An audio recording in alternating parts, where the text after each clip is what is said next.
Saudara-saudara, kita bersyukur pada pagi hari ini kita dapat mengawali minggu yang baru yang diberikan Tuhan buat kita. Oleh karena itu, sebelum kita memulai aktivitas kita dalam satu hari ini, saya mengajak saudara-saudara untuk terlebih dahulu mendengarkan firman Tuhan. Mari kita bersatu dalam doa. Kasih karunia Allah Bapa dan anaknya Tuhan Yesus Kristus dan Roh Kudus menyertai kita sekalian. Saudara-saudara yang dikasihi Tuhan Yesus Kristus, firman Tuhan buat kita pagi hari ini tertulis dalam kitab 1 Petrus pasal yang ketiga ayat yang ke-8. Demikian bunyinya. Dan akhirnya hendaklah kamu seia sekata, seperasaan, mengasihi saudara-saudara, penyayang dan rendah hati. Demikian pembacaan firman Tuhan. Saudara yang dikasihi Tuhan Yesus Kristus, firman ini mengajak kita untuk memahami karakter orang Kristen yang benar. Saudaraku, setiap orang pasti memiliki karakter yang berbeda-beda. Ketika kita mengenal karakter seseorang, maka kita akan lebih mudah memposisikan diri kita untuk dapat bergaul dengannya. Dalam nas ini, Petrus mengajarkan bagaimana seharusnya karakter yang harus dimiliki oleh orang yang telah menerima Kristus sebagai juru selamatnya. Tentu saja, karakter utama yang harus dimiliki orang Kristen adalah memiliki kasih. Untuk itu Petrus menjelaskan dalam firman Tuhan pagi hari ini bagaimana mengaplikasikan kasih itu dalam tingkah laku kita sehari-hari sebagai orang Kristen. Ada 3 hal yang ditekankan dalam firman Tuhan pagi hari ini. Yang pertama, karakter yang harus dimiliki orang Kristen itu adalah dia bisa hidup seia sekata dengan sesamanya. Dalam mengasihi saudara, perkataan seia sekata itu berarti bisa menjadikan satu pikiran, sependapat, hidup harmonis dengan sesamamu. Dalam dirinya ada Roh Kudus yang menyatukan kasih dalam hidup seia sekata itu.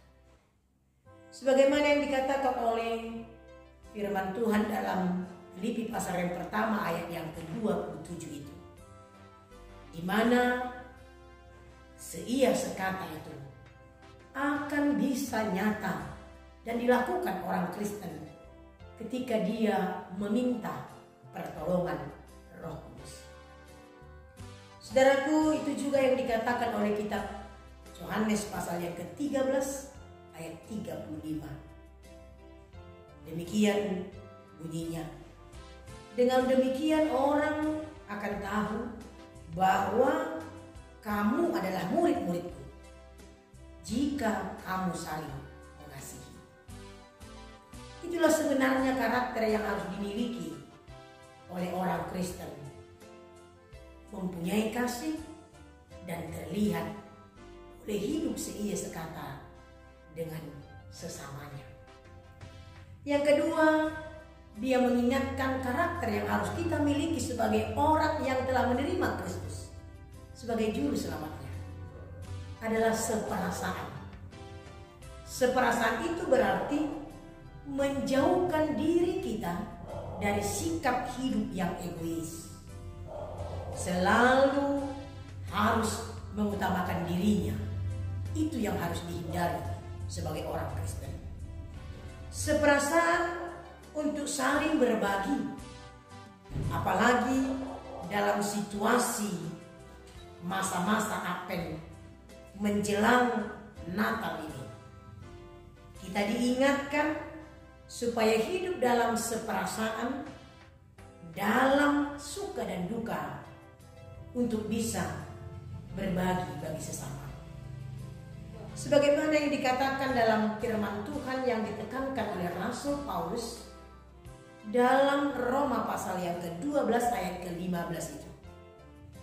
Bersukacitalah dengan orang yang bersukacita, dan menangislah dengan orang yang menangis. Disitulah dinyatakan sikap hidup karakter orang Kristen yang bisa seperasaan bagi sesamanya. Yang ketiga, firman ini mengingatkan sebagai orang Kristen kita juga harus memiliki karakter, yaitu mengasihi saudara-saudara dengan berbuat baik.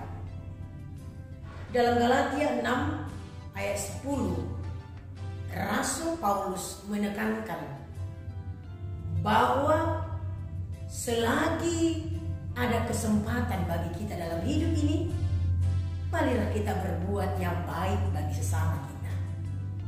Terlebih-lebih orang yang seiman dengan kita yang telah menerima Kristus sebagai juru selamatnya. Saudaraku yang dikasihi oleh Tuhan Yesus Kristus, sungguh firman Tuhan ini begitu amat kita rindukan sebagai orang yang percaya, memiliki karakter yang hidup dalam kasih, yang kita nyatakan dalam seia sekata, seperasaan, mengasihi saudara-saudara kita. Saudara-saudara yang dikasihi oleh Tuhan Yesus Kristus, melalui firman Tuhan ini, karakter kasih yang kita tunjukkan dalam kehidupan kita itu tidak dapat kita lakukan tanpa dalam hidup kita ada kerendahan hati. Oleh karena itu, saudara, supaya kita dapat melakukan apa yang diinginkan oleh Rasul Petrus dalam kehidupan karakter orang yang percaya itu, kita harus memiliki hidup yang rendah hati. Oleh karena itu, ingatlah apa yang dikatakan dalam 1 Petrus pasal yang ke-5 ayat yang ke-5. Demikian dia mengatakan, Allah menentang orang yang congkak, tetapi dia mengasihi orang yang rendah hati. Saudaraku, firman ini sungguh indah pagi hari ini, yang harus kita nyatakan, yang harus kita tunjukkan dalam masa-masa Advent, terutama setelah kita melewati Advent yang keempat dan kita akan memasuki menjelang Natal. Berbagilah kasih bagi sesamamu dan hiduplah berdampingan dalam seia sekata, seperasaan, mengasihi saudara-saudaramu, dan hidup dalam kerendahan hati. Karena melalui kerendahan hati itu kita akan ditinggikan dan kita akan dengan penuh sukacita menerima berkat-berkat dari Tuhan Yesus. Amin. Kita berdoa. Terima kasih Bapa di sorga, kami bersyukur atas firman-Mu yang begitu baik dan indah oleh kami terima pagi hari ini. Kau mengajari kami dalam masa menjelang Natal ini supaya kami berbagi kasih yang kami nyatakan dalam karakter hidup orang Kristen yang menerima Kristus sebagai juru selamatnya. Hidup kami Engkau inginkan hidup dalam kasih yang kami nyatakan dalam seia sekata, seperasaan, mengasihi saudara-saudara kami dan hidup dalam kerendahan hati. Ajarilah kami Tuhan untuk dapat mewujudkan karakter itu dan dapat melakukan apa yang diinginkan oleh Tuhan dalam masa menjelang Natal. Berbagi kasih bagi sesama kami. Berkati seluruh jemaat Tuhan, berkati pekerjaan mereka, dan biarlah mereka bersuka cita menyambut Engkau melalui Natal yang akan kami rayakan, kami syukuri di mana Tuhan memberikan keselamatan buat kami. Terima kasih Bapa di sorga, terimalah doa dan permohonan kami ini yang kami sampaikan di dalam nama anak-Mu, Tuhan Juru Selamat kami yang hidup.